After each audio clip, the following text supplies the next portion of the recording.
My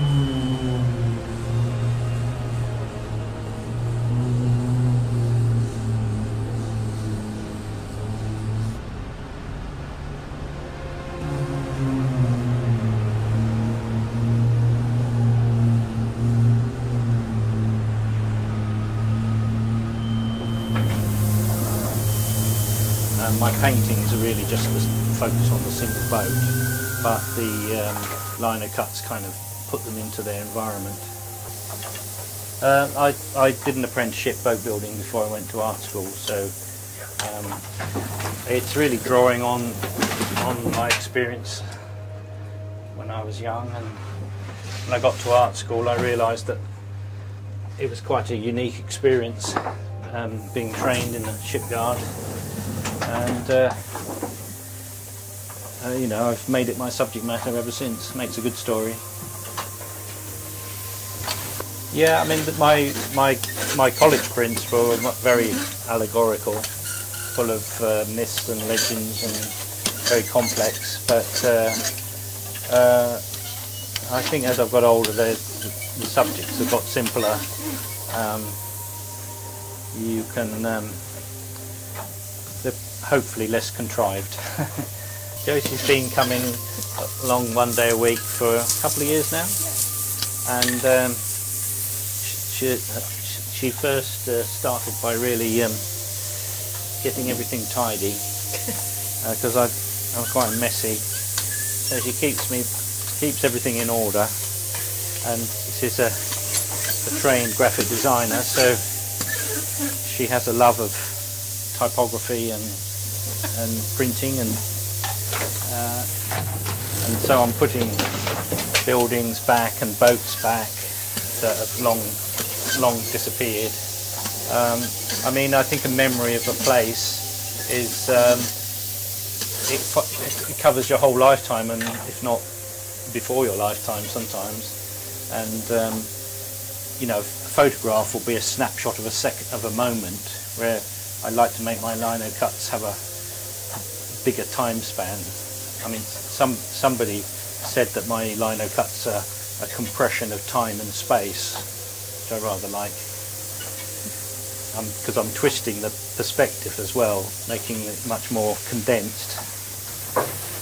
Some are better than others. I mean, this one I haven't printed for quite a long time, but when I first did it, it sold 50 copies straight off at the Royal Academy, which was rather nice. A year's income in one go. One piece of work tends to lead to another.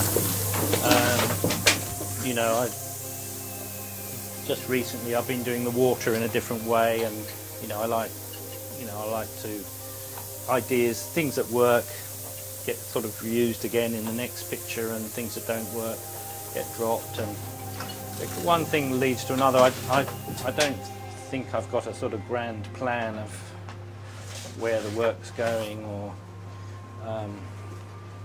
it is much more organic.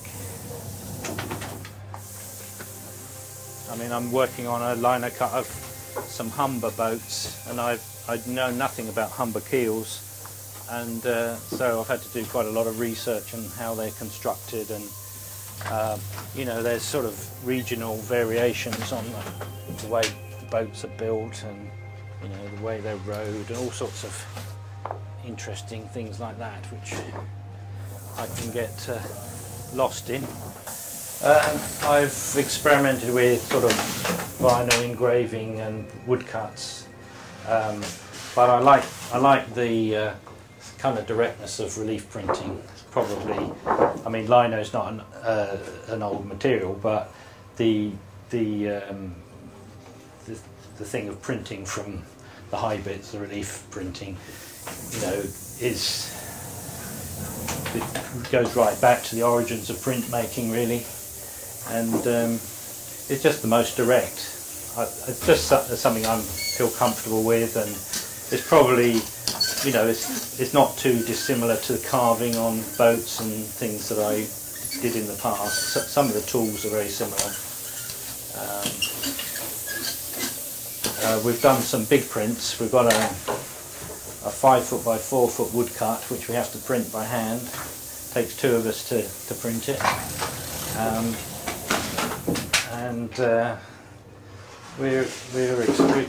We're always trying out little variations on the theme, but they keep coming back to lino cut printing really. Painting is standing up and using your whole body, and often I'm listening to music when I'm painting, and lino cutting is very much, you know, kind of sitting at a desk, and I tend to listen to book tapes and radio plays and things. And it's nice to sort of have the two activities and ideas move backwards and forwards between the two. I think I like the connection with traditional things. I mean, the traditional built boat, but doing a contemporary painting of traditional thing, and working with machines that other people have used. You know, I mean, this machine's only sort of 1950s, but this machine in the foreground's over 100 years old. This machine's, you know, probably 150 years old. You know, just I like that idea of continuity with the past, and you know, reusing, you know, knowledge and skills and ideas of the past. Well, there is an element of nostalgia and you know, maybe romantic nostalgia about some of the subject matter. You know, I've done pictures of the shipyards, how they were in their heyday, and they've all disappeared now.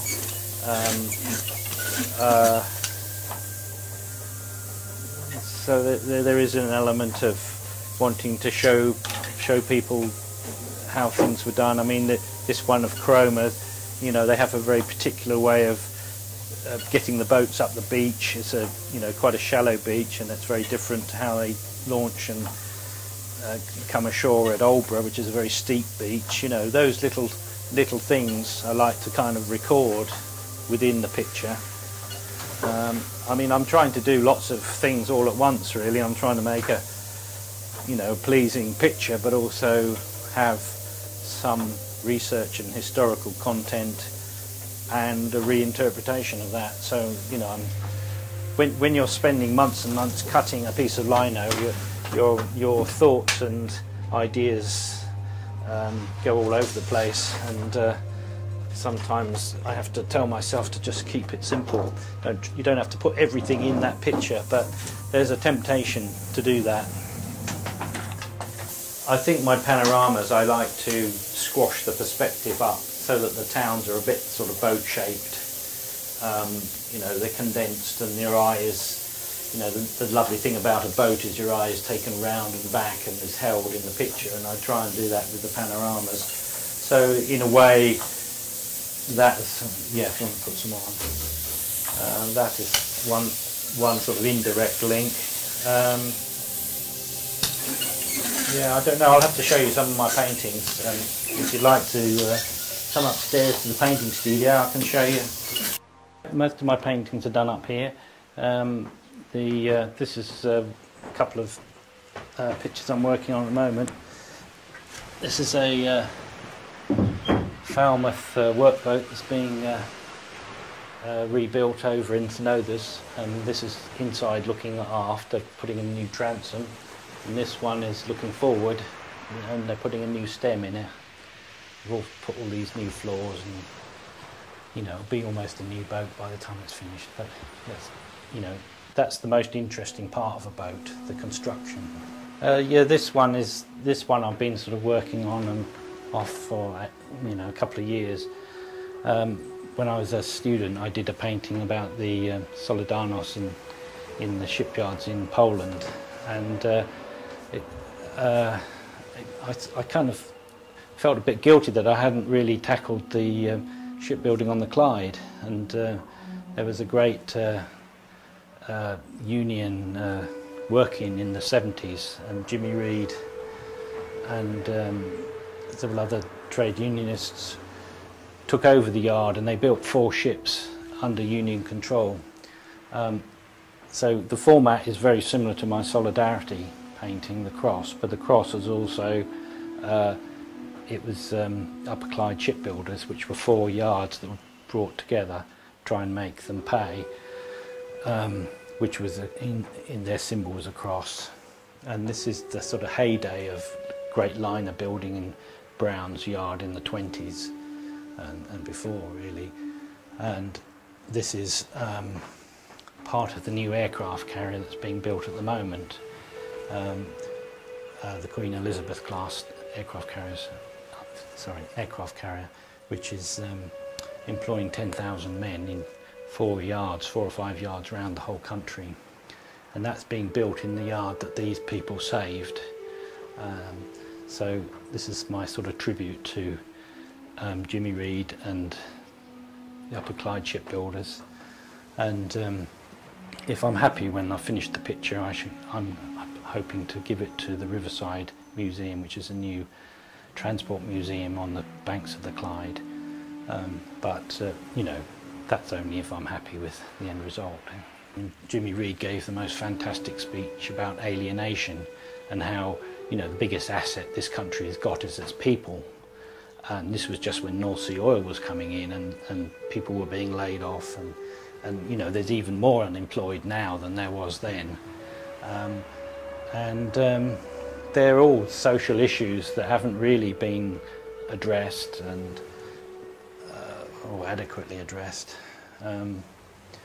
And it's, you know, in a way it's sort of drawing on my shipbuilding past, and you know, it's where I come from, it's the experience I've had. You know, I started in '72 while this dispute was going on, and I can remember the 3-day week when there was only enough power in the country for people to work 3 days a week. So it's sort of, you know, drawing on a lot of things that are resonant for me. I think, I mean, up to recently, my sort of single boat paintings have been stripped right back of than any narrative, and it's only my liner cuts that have had a story or a narrative to them. And this one, you know, I haven't taken on anything as ambitious as this for a long time, and you know, this is quite a test for me. I haven't painted figures for quite a while. So I'm not sure quite how it's going to turn out. It's just something I really wanted to do, and we'll see what it's like when it's finished.